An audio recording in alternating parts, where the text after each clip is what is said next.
Hi everyone! In this tutorial I want to give you an insight into my recently released Lightroom presets, which is the Essential Black and White collection. Now I had a lot of requests of people that liked the Photoshop Action version, what they saw, but perhaps they're Lightroom users. So I went ahead and took inspiration from what I did with the Photoshop Actions and put them into Lightroom. So they are very similar with some tweaks on the names and some additions, and there's also grain options for each of the presets because Lightroom is a different program and works slightly differently. So this tutorial is going to give you an insight into how to install on Lightroom Classic or Lightroom CC, depending on what you have. I'm also going to talk through some of the presets and how to navigate those in the different programs as well. So if you've recently purchased these presets or you're about to, it comes with, the download link comes with 3 parts. So there's the installation guide, which is the PDF. There's also a usage guide, which gives descriptions for each of the presets so you can get to know what each thing does, as well as some before and afters like what you're seeing above this video.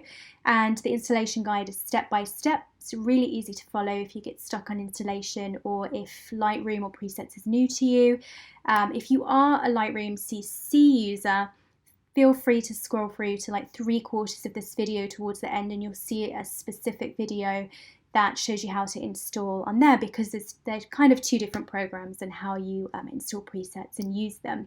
So let's dive in. I currently have Lightroom Classic open, which the majority of you out there might have the same thing. So follow along with me, and if you have any images you'd like to test out on and follow me as I go and experiment on your images and pause and follow, feel free to do that, or just simply watch and then come back to the beginning to follow along later with your own images. So I've gone ahead and opened Lightroom Classic. The library always opens first, so I've gone ahead and loaded in images that I want to experiment with the black and white presets on. So all I do in order to install those presets is head over to Develop, which is the editing section of Lightroom, and head over to the left hand side where it says presets. You may have to click the arrow to load that group again, and always have it open because it just makes it so much easier to navigate through.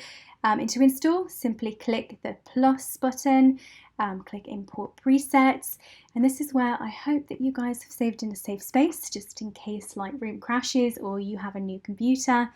Save to a hard drive or somewhere that's going to be safe and easy for you to access and remember. Here we go. This is the unzipped file that you will receive. So this will come zipped, but I've gone ahead and unzipped it to see what contents are in there. So I've double clicked that, and here's the 3 parts: the installation guide, the usage guide, and also this is the zip folder where the presets live. So no need to unzip that. You can go ahead and just click the zip folder, and that will load everything into the left hand panel here. And you'll see if this is closed, you just have to simply open that. It will always go towards the bottom of the default Lightroom presets. So scroll down if you don't see it right away. So in order to use Lightroom presets, you don't have to press play or wait for layers to load in or anything like that. It's very simple. You just simply scroll your mouse or your pen over each of these options, and you'll notice that there's a preset without grain and with grain. That's just for ease of use, to make it easy for you, because 50% of you might like using grain and 50% might not. So the reason we use grain is to simply add a little bit of texture to an image. Maybe it's more of an aesthetic choice, or maybe it's just more of a preference that it works with the mood of the image, or you intended it to look more like a film look with a high ISO. So that's up to you. If you'd like to use it with grain, I always personally like to use a touch of grain on my images, and the grain in each of these is actually not that strong. So if you did like what you saw with the grain, for example, I really like the preset Earl with grain because Earl gives that kind of film-like look with a bit of a green tint. So if I go to Earl, click grain there, and I zoomed into the image, and perhaps I wanted a touch more grain, I'd simply go to the right-hand side, which is the editing panel, and I'd go through those settings, and I'd find under effects right here, it says grain, amount, size, and roughness. So what I have right now is kind of replicating more of a film grain, a slight grain.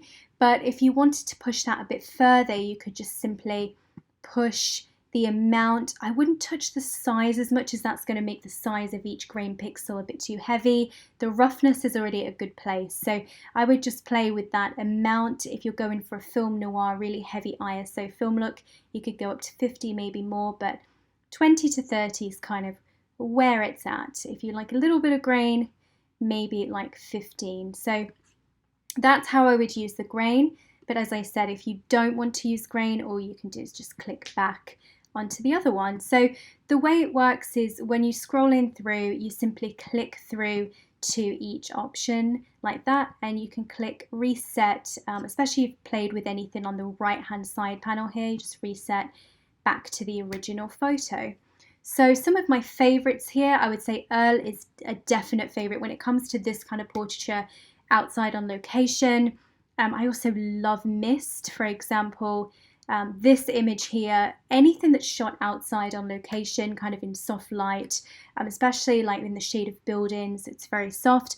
I love to use mist. It's a real beautiful, it's got a vintage touch to it because it's got a little hint of warmth and like purple and red in there, but very subtle. And that's the thing, when I do any black and white with a little color touch, it's always done in a very subtle way rather than going really heavy on there. So that's another favorite of mine.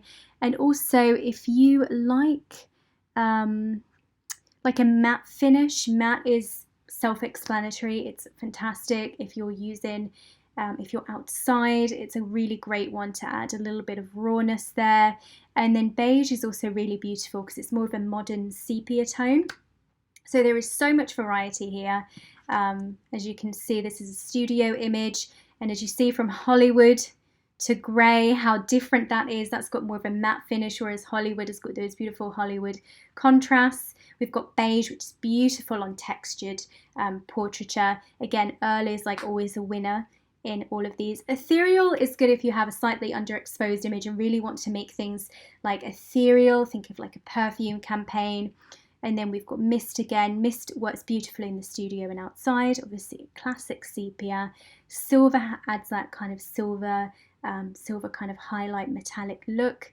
And we have slate there, which has got, it's almost like a bit silverish, like a slate color of stone outside, which is great for more raw portraiture. Perhaps you're working with males, perhaps you're working with a really raw portrait in the studio and want to add something a bit special to the toning.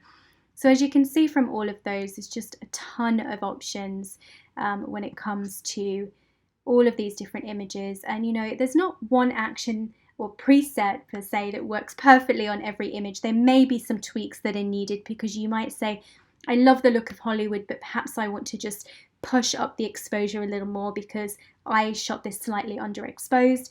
And all you do is you choose something that you like.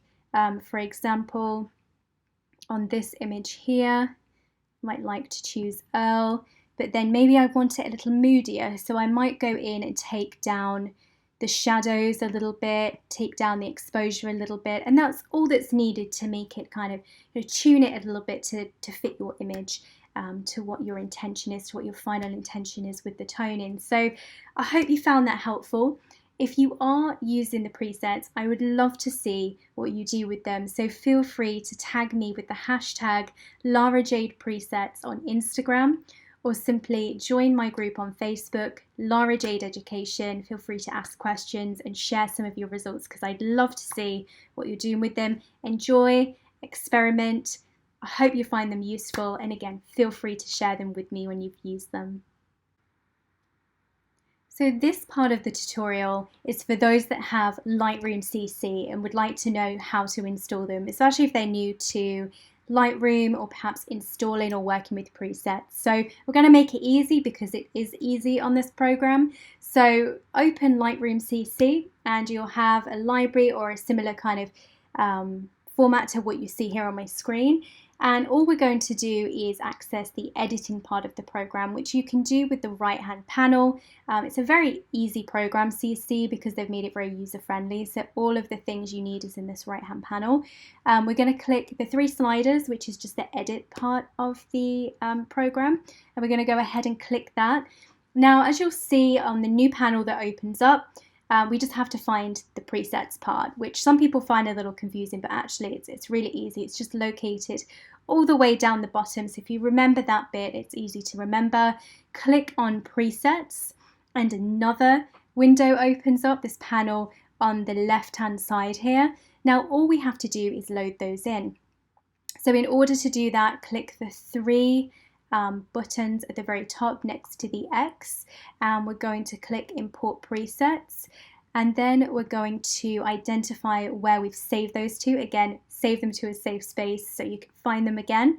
We're going to click on that folder like so, and we're going to simply click the zip folder, which is the presets located in the link that was sent to you that you downloaded. Click import, and those will now load in here. Underneath the default Lightroom presets, you'll see Essential Black and White Set, and all you do is just scroll over each of those to find a preset that works well for you. And as I said in the early tutorial, Earl is definitely a favorite for portraits and outdoors. I really love Mist for location photography because it adds a nice warmth to the shot. If you want something that's quite matte, grey is beautiful and very modern. And as you can see here, Hollywood adds a lot of punch to the image, deeper blacks, pushed highlights. And we also have metallic, which again really lifts the shadows there. Classic is your definite classic black and white. Beige is a modern kind of sepia tone. Luminous really kind of makes the skin quite luminous in the highlights without blowing them out, so it's beautiful for images like this and in the studio. And if you wanted to go ahead and add grain, you can do so by just clicking the grain option below each. And that's it. It's as easy as that. So I hope that you found this little tutorial helpful.